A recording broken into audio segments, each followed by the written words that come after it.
अस्सलाम वालेकुम friends, welcome back to Smart Diary drama serial Beti ka घर कौन सा।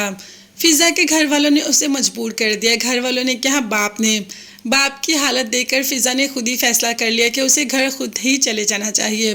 तो बस फिज़ा अपनी अना को साइड पर रखकर घर चली जाती है। रज़ा तो फिज़ा को देखकर इतना खुश हो जाता है क्योंकि उसमें खुद में तो हिम्मत है नहीं कि वो अपनी बीवी के लिए कोई स्टैंड ले सके। और अब फिज़ा खुद ही घर आ जाती है, मगर जहाँ आरा उसे तो फिज़ा का ना इंतहा का बुरा लगता है। उसका तो बस नहीं चल रहा कि हाथ पकड़कर अभी फिज़ा को यहाँ से निकाल दे, मगर थोड़ी मजबूर भी है बेटों के सामने और शौहर के सामने, इसीलिए चुप कर जाती है और फिज़ा भी आराम से वहाँ से चली जाती है। रज़ा जो कि माँ के पास होता है, फिज़ा को देखते ही रूम में आ जाता है। आते ही उसे कहता है कि मैं जानता हूँ कि तुम इस वक्त क्या फील कर रही हो। जिस पर फिज़ा ने कहा कि यहाँ आना मेरी मजबूरी थी, मुझे ज़बरदस्ती भेजा गया। मेरे बाप की ऐसी हालत है कि मैं उनको मना नहीं कर पाई, मगर हाँ, अपनी माँ से एक बात ज़रूर कह दीजिएगा कि मुझे मेरी ज़िंदगी मेरे मुताबिक जीने दें। मेरी ज़िंदगी में इंटरफेयर करने की ज़रूरत नहीं। जैसे मैं जीती हूँ, जैसे मैं रहती हूँ, मैं वैसे ही अपनी ज़िंदगी जीऊँगी और मैं वैसे ही रहूँगी।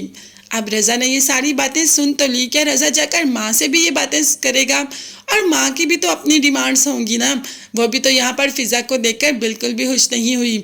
उसका तो बस नहीं चल रहा था कि फ़िज़ा को हमेशा हमेशा के लिए इस घर से आउट ही कर दे, मगर फ़िज़ा खुद आ गई।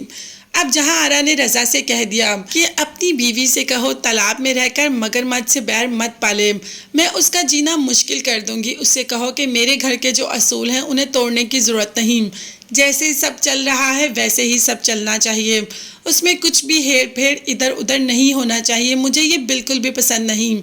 अब रज़ा तो दरमियाना का होकर रह गया, ना यहाँ का ना वहाँ का। ना माँ से बात कर सकता है, ना बीवी से, ना माँ को मना कर सकता है, ना बीवी को मना कर सकता है। रज़ा को एटलीस्ट कुछ तो स्टैंड लेना चाहिए, मगर नहीं। रज़ा तो एक बुत बनकर खड़ा ही रहता है, इसकी भी बात सुन लेता है और उसकी भी बात सुन लेता है। मगर कोई बात नहीं, अगर रज़ा नहीं करता तो फिज़ा तो एक्शन में आ जाती है ना। सुबह ही फिज़ा जब नाश्ता लेकर जा रही होती है अपनी ट्रॉली सजाकर, तो पास से जहाँ आरा और सब गुजरते हैं, तो जहाँ आरा पूछ लेती है कि तुम ये ट्रॉली नाश्ते के लेकर कहाँ जा रही हो। फिज़ा ने कहा कि ये मेरा और रज़ा का नाश्ता है और आइंदा से हम नाश्ता अपने रूम में करेंगे। जहाँ आरा के लिए तो ये पहली चोट ही काफ़ी थी। अब देखते हैं कि जहाँ आरा इसका जवाब कैसे देती है और क्या रज़ा वाकई माँ के खिलाफ जाकर रूम में फिज़ा के पास बैठकर नाश्ता कर लेगा। इन सब को देखकर वैसे और कुछ नहीं तो बेटे तो बहुत खुश हो जाते हैं कि कोई तो ऐसा आया, और हाँ शौहर भी, कि कोई तो ऐसा आया जो जहाँ आरा को भी जवाब दे पाए। आप देखते हैं कि ये सब कब तक चलता है। तब तक सब्सक्राइब कीजिएगा। अल्लाह हाफिज़।